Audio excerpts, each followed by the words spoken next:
A thunder of jets in an open sky, a streak of gray, and a cheerful... A loop, a whirl, and a vertical climb, and once again you'll know it's time for the adventures of Rocky and Bullwinkle and friends. Starring that supersonic speedster, Rocket J. Squirrel, with his pal Bullwinkle the Moose, and a host of others. Hurry, Bullwinkle! The show's about to start! I'm coming as fast as I can. Wave to the people! Yay! Now what are you doing? Signing autographs. Let's see. John Smith. But your name is Bullwinkle. I know, but that's hard to spell.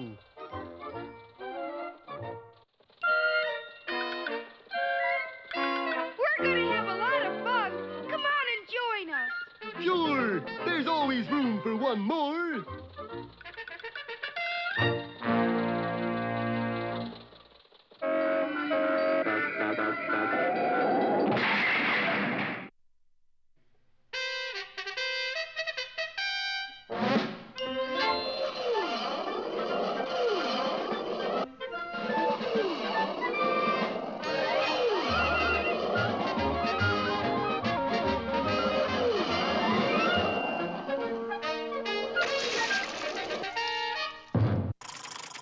Well, in their efforts to get the fortune-telling Oogle bird back to New Greenpernt, our heroes and King Bushwick are just about to hit the beach of Boris Badanov's island fortress. Do you think anybody spotted us yet, Your Majesty? Oh, I doubt it, Rocky. The island looks deserted to me. But at that moment, the tiny boat passed a series of signs floating in the water. Welcome, friends, and don't be nervous. We'll give you our finest service. That's mighty thoughty. Who's the sponsor? The Bidewee Funeral Parlor. Die now, pay later. Yes, up ahead on the beach, Boris seemed to be doing some last-minute gardening. Actually, of course, he was planting a pattern of deadly explosive landmines in the sand. Just call me Green Thumb Badenoff. Tell me, Green Thumb, darling, how do we get out of Minefield? Easy, Natasha.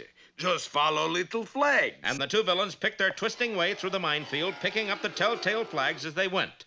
No sooner were they out of sight than Rocky's boat approached the shore with Bullwinkle at the helm. Watch out for the surf, Bullwinkle. The who? The waves. Don't let the waves swamp the boat. Tut, tut, Rocky. You are talking to an old riverboating moose. You? Certainly me. Why, many's the time I've shot the rapids in my... Oof! I thought you were used to shooting the rapids. Can't understand it. That's the first rapid that ever shot back. Then, on a bluff overlooking the beach, Boris and Natasha watched as our friends struggled to drag their swamp boat to shore. They're right at the edge of Minefield, Natasha. It won't be long now. But at that moment, Rocky was saying... We better split up, fellas. I'll go this way. Your Majesty go that way, and Bullwinkle go straight ahead. Right, Rock. And Rocky and King Bushwick separated, inadvertently leaving Bullwinkle to walk through a beach full of landmines all by himself. You sure this will work, darling? Of course, but just to be positive. And the wily Boris dropped a large rock down on Bullwinkle's head. Ooh! Boy, that is the biggest hailstone I ever see. And the now groggy moose began to stagger back and forth across the beach. I can't watch. But oddly enough, Boris's plan had backfired, for instead of taking a straight course across the explosives, Bullwinkle lurched aimlessly from side to side, miraculously missing every landmine on the beach. Did it happen yet, Boris? Boris. Meanwhile, Rocky had climbed to a high point on the island and found himself gazing at Boris's hilltop hideout. Golly, I'll bet we find the Oogle bird in there. Oogle bird! Where are you? Oogle! Why don't you answer? Little did Rocky know that the Oogle bird was high above him, tied to its nest and gagged so it couldn't make a sound. Oh, Oogle! And at that moment on the other side of the hilltop, Bullwinkle heard Rocky's cry. Oogle! Hot diggies, it's the Oogle bird. I'll answer him. Oogle, oogle, oogle. Hokey smokes! Sounds like the Oogle bird's right over that hill. Oogle! Oogle, oogle, oogle. And our two friends slowly crept up on each other through the underbrush, each thinking the other was the Oogle bird. Oogle! Oogle. Oogle! Oogle. Gotcha! Rocky! Bullwinkle! But I thought... Well, that's certainly one on me. Yeah, and here comes another one on you. What? Looky there! Sure enough, bouncing down the mountain straight at our heroes was an enormous boulder. Closer it came, and closer, and closer. You know, I really think you like these scary endings. Don't miss our next episode, The Brave and the Boulder, or To Each His Stone.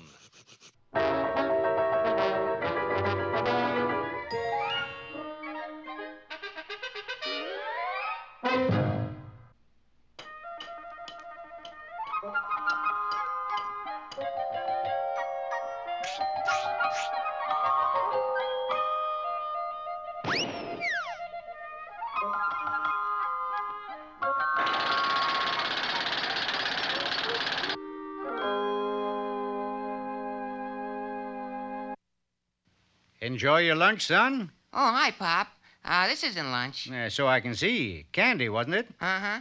I was going to give it to my girl for Valentine's. Instead, you gave it to your stomach. Well, she doesn't like me anymore. She's got a crush on Butch Croesus. Well, I should think you'd be heartbroken. Well, I was. For about 5 minutes. Junior, you have just displayed a perfect illustration of one of my favorite adages, to wit, time heals all wounds. And now comes the fable, right? Right. This one is entitled The Owl and the Wolf. There was once a wolf who had an uncontrollable passion for clocks. Clocks of any kind, wristwatches, sundials, anything, so long as it told the time. Oh, man, them tic-tics, ain't they the most? Now, this wolf was a highly unsavory character, for you see, he'd come by those timepieces illegally. 10 o'clock. Time for me to go to work. Work was highway robbery in the strictest sense. Stop! I am the masked clock. Usually, the coaches stopped. How about that? An express? And sure enough, the next one did. Your clocks are your lives. Please, sir, all I have is this egg timer given to me by my mother. Like that's tough, Turtle. And the cruel wolf took his booty and departed. Now, during the day, the wolf worked in a clock shop. What time do you have, Wolf? 1:30, boss. The boss was no fool. He knew that on the wages he paid the wolf, he could never afford an egg timer like that. Something was rotten in Denmark, which is where our story took place. So, you suspect the wolf of being the masked clock, eh? I do, Inspector. All right. We'll set a trap for him and see what happens. Oh, good afternoon, sir. Something I can do for you? Yes, I'd like to know how much this alarm clock is worth. The wolf could hardly control himself. Never had he seen a clock like this before. Wow, a second hand, a third hand, and even a fourth. Tell you what, I'll come back tomorrow and you let me know how much it's worth. Oh, and incidentally, I'll be on the midnight stage tonight. It was an ingenious trap. If the wolf were the masked clock, he would definitely stick up the midnight stage, hoping to snare the alarm clock, and the inspector would be well prepared. Halt! I am the masked clock. The wolf was there, but the inspector wasn't. For the midnight stage he had referred to was the stage of the Midnight Theater, where he was appearing as a juggler. The following morning... Oh, good morning, sir. I missed you last night. I mean, you're looking well. About this alarm clock, Wolf, how much is it worth? I can't tell you now, but I will tonight. I'll meet you on the midnight stage. You guessed it. The inspector took the ride while the wolf juggled. Look, Wolf, we can't seem to get together, can we? It has been difficult. Suddenly, out of nowhere, a masked bear appeared.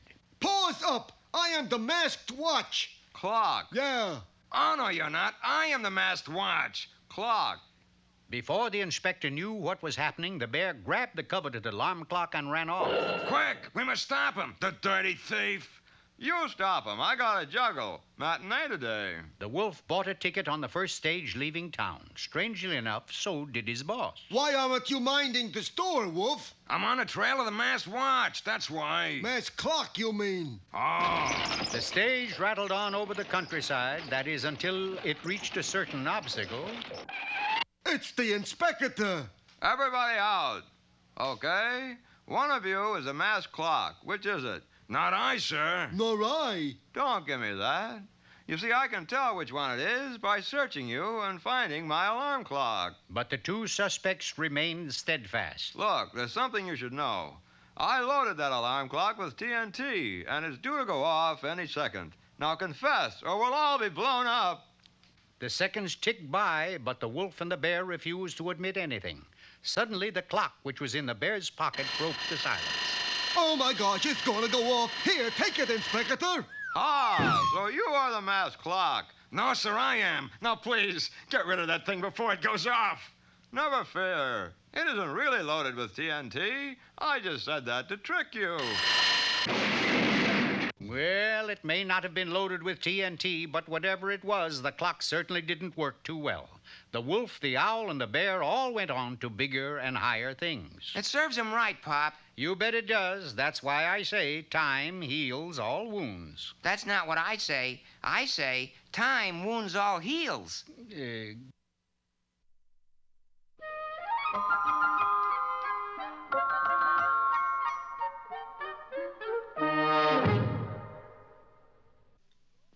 Ready, Rock? You sure you know how to work that thing? No. Anyways, here's what it was supposed to look like.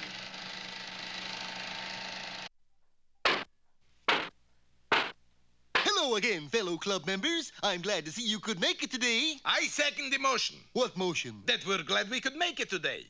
I move we vote on it. All those in favor say aye. Aye. All those opposed? Niet. Hey, you seconded the motion. How can you vote against it? For me, nothing is impossible. Well, anyway, the motion carried, and we're all glad to see we could make it. Except me. And now it's time for the Rocky and Bullwinkle Fan Club's secret code message. Boris, give us the code. Never. I give you name, rank, and serial number is all. Come on, give us the code. Torture me, pull out my fingernails, I'll never tell. Why not? I lost it. Well, on to our next order of business. Remember, today is Good Deed Day. Rocky, what good deed will you do? Well, I'm going to be kind to animals. Including mooses, I hope. Boris, how about you? I'll double-cross 6 people. That's a good deed. Sure. Yesterday I double-crossed 10 people. What'll you do, Bullwinkle? It's time now for Bullwinkle's good deed for today. Just watch. I'm going to help this old lady across the street. Here we go, Grandma. Upsy daisy. There you are, madam, safe and sound. Yes, Tut, but tut, tut, tut, tut. Don't thank me. I won't. I didn't want to cross the street. I was waiting for a bus over there, and you just made me miss it.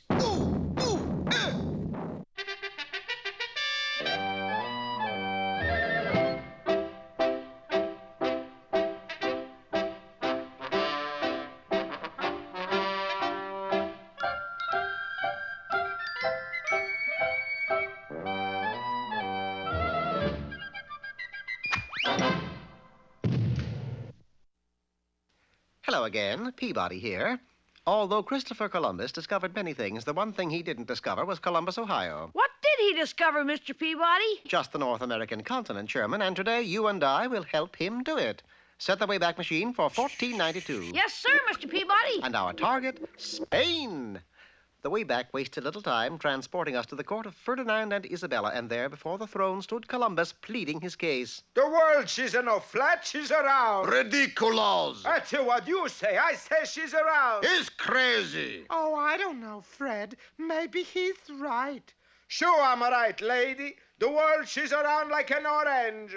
Like this orange? Look at that, Mr. Peabody. A square orange. And a square king, Sherman.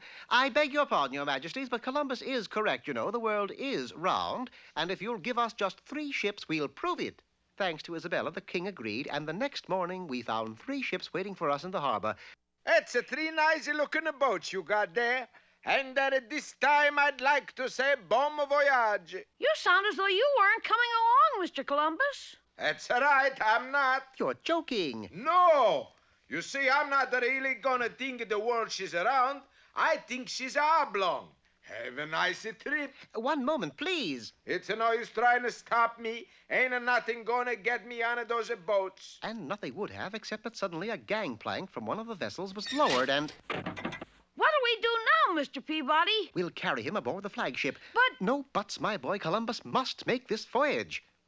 Someone else also made the voyage, a certain Gaspar Vallejo, who was Spain's most prosperous globe maker. Of all the dirty tricks, here I got 2 million square globes, and that guy Columbus, he's trying to prove that the world is around. You got no worries, Senor Vallejo. We all know there is nothing on the other side of the ocean. Oh, you ever hear of Elko, Nevada? I spent a week there once. I guess the only thing to do is go with the Columbus and see that he never gets it back. And you say you're a navigator, Senor Vallejo? Oh, si, senor. Very well. You're hired.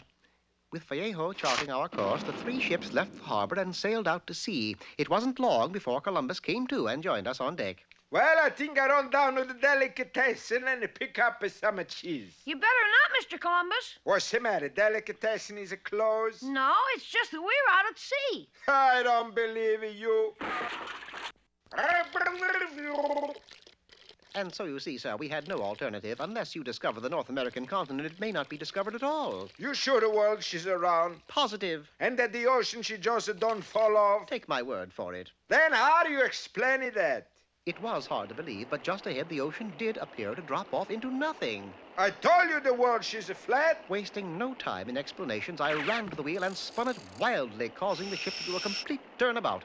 Fortunately, the wind was with us, and we were able to sail back in the direction from which we came. We're going back to Spain, yes? We're going back to Spain, no. But, Mr. Peabody, how do you explain the ocean dropping off like that? Because we weren't on the ocean, Sherman. That navigator of ours steered us straight into Africa, right down the Zambezi River. Those were the Victoria Falls we almost went over. I'm gonna punch that navigator right in the nose. Unfortunately, Senor Vallejo had another trick up his sleeve. Stay in the back.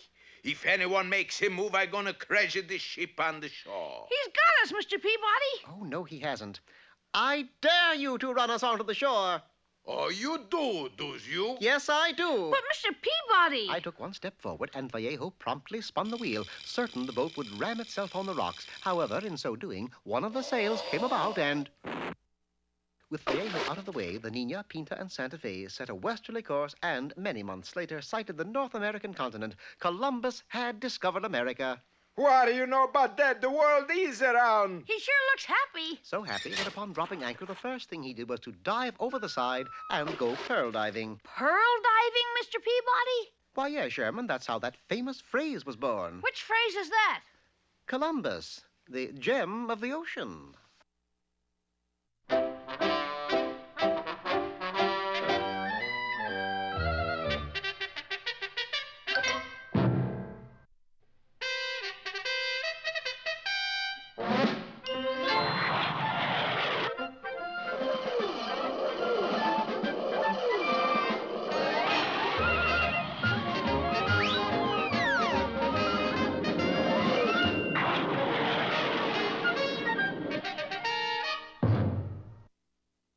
While in their search for the Greenpernt Oogle, Rocky and Bullwinkle succeeded only in capturing each other. Then as they turned, they saw a huge boulder rolling down the mountain toward them. Look out for that rock, Rock! Hey, look, that's no rock. It's an egg. An egg? And look, there's a message inside it. What's it say? When you get this fortune egg, you'll climb the hill and shake a leg. Well, come on, Rock. And in a few moments, our friends had reached the top of the hill where Boris had tied and gagged the Oogle bird right in its nest. But the Oogle managed to lay an egg and roll it out to us. Pretty clever, eh, Bullwinkle? Yeah, for a bird brain, it's pretty smart. Boris, you hear that, Oogle Oogle? Duh, they found the bird. What now, darling? What else? It's time for fiendish plan. And Boris explained his latest fiendish plan. As soon as our heroes launched their boat, he would cross the beach to a huge cannon, and as our heroes sailed away, would sink them with one well-placed shot. And best of all, Natasha, Yes, darling. I do it when their backs are turned. Meanwhile, our heroes had just brought the Oogle bird down the hill to the beach where King Bushwick the Thorty-Thoid was waiting. Greetings, O repository of all knowledge. Likewise, O wizard. Now let's get started. And the tiny boat started off for New Greenpernt. As soon as it had sailed, Boris and Natasha scurried toward the cannon. At last, Moose and Squirrel's luck has run out. Right, Natasha.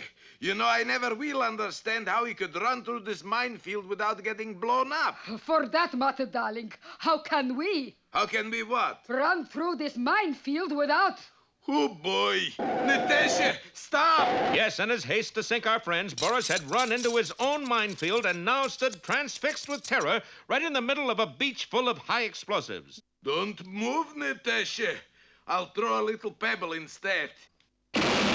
Listen, next time I get fiendish plan, do me big favor. What's that, darling? Shut up my mouth! And so it wasn't long before Rocky and Bullwinkle sailed into the harbor of New Greenpernt to the cheers of the natives and of their friend, Captain Peter Wrongway Peachfuzz. Hooray! They're over this way, Jack. Oh, of course. Well, I guess we better be leaving for home, King Bushwick. Oh, sorry to see you go. And goodbye to you too, Oogle Boy, Bird. Uh-oh. The Ooglebird wants to go with yous. Yeah, it seems to have taken a liking to Bullwinkle. But we need the Ooglebird. He's our wizard. Who's gonna make our predictions for us if he goes? Hey, I think I know just the solution, Your Majesty. And so the next day saw the installment of a brand new Wizard of New Greenpernt, Captain Peter Peachfuzz. But Rocky, he's never been right in his whole natural-born life. That's just it, Bullwinkle. I told him to do just the opposite of what he says. Yes, from that moment on, every Peachfuzz prediction was taken backwards with great success. Weather report. Fair and warmer, continued sunshine. Get your umbrellas, boys. It's gonna rain cats and dogs.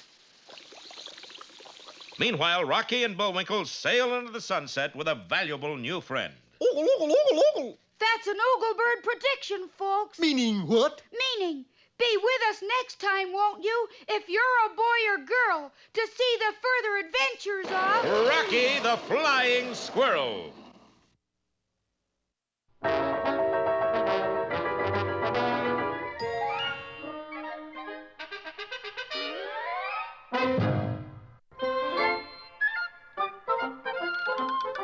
Well, it looks as if our time is just about run out.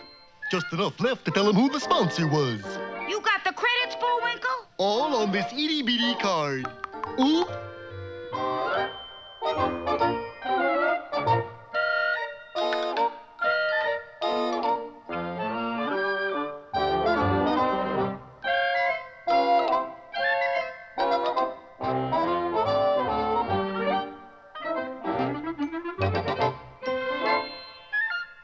We're late again, Bullwinkle. Right.